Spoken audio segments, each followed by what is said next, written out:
Welcome to அம்மாஸ் குட்டி kitchen. இன்றைக்கி நம்ம என்ன பார்க்க போகிறோம்னா, இட்லி தோசை மாவு இல்லாத நேரத்தில் கோதுமை மாவு வச்சு சூப்பரான ஒரு டிஃபன் எப்படி செய்கிறதுன்னு பார்க்க போகிறோம். எப்போவுமே கோதுமை தோசை ஊற்றினீங்கன்னா வேகிறதுக்கு ரொம்ப டைம் எடுக்கும். அதனால் நான் இன்றைக்கி செய்ய போகிற கோதுமை அடையை ட்ரை பண்ணி பாருங்கள். வாங்க எப்படி செய்கிறதுன்னு பார்க்கலாம். கோதுமை அடை பண்ணுறதுக்கு ஒரு கப் அளவுக்கு கோதுமை மாவு எடுத்துக்கணும்.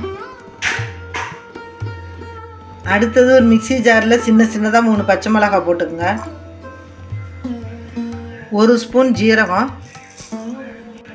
இது ரெண்டுத்தையும் தண்ணி ஊற்றாமல் குறைன்னு அரைச்சி எடுத்துகிட்டு வந்துடலாம். பாருங்கள், இந்த மாதிரி குறைன்னு அரைச்சி மாவோடு சேர்த்துக்கலாம். இது கூட 2 ஸ்பூன் அரிசி மாவு சேர்த்துக்கணும்.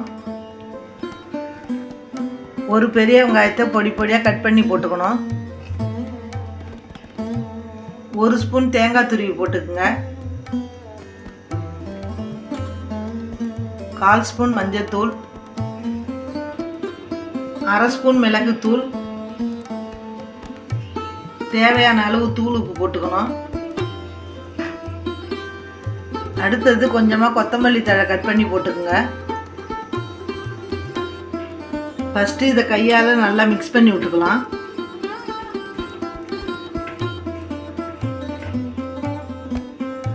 அடுத்தது கொஞ்சம் கொஞ்சமாக தண்ணி ஊற்றி அடமாவு பதத்துக்கு மிக்ஸ் பண்ணிக்கணும்.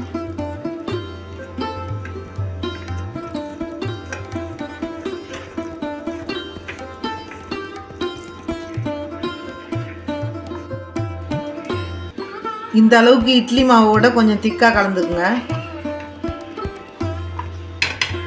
இது அப்படியே ஓரமாக வச்சுட்டு அடுத்தது அடுப்பில் ஒரு தோசைக்கல் போட்டு ஆயில் அப்ளை பண்ணிக்கோங்க.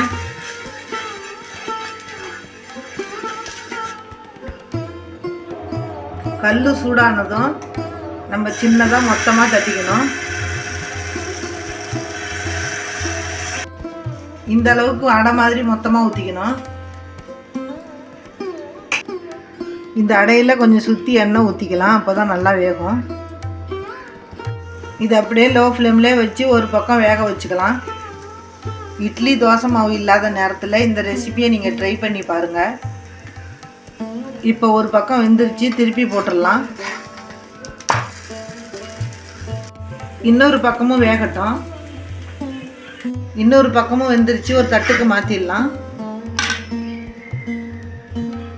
பாருங்க, கோதுமை அடை எவ்வளோ சூப்பராக ரெடி ஆயிடுச்சுன்னு. இதே மாதிரி மீதம் உள்ள மாவையும் ஊற்றி எடுத்துக்கலாம்.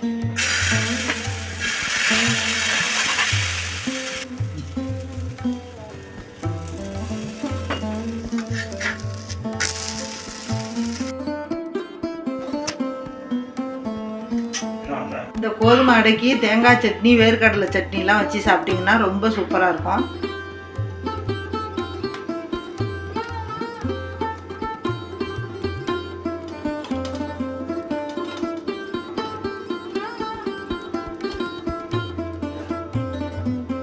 இதை நீங்களும் ட்ரை பண்ணி பாருங்கள். அம்மாஸ் குட்டி கிச்சனுக்கு லைக், ஷேர், கமெண்ட், சப்ஸ்கிரைப் பண்ணுங்கள். நன்றி, வணக்கம்.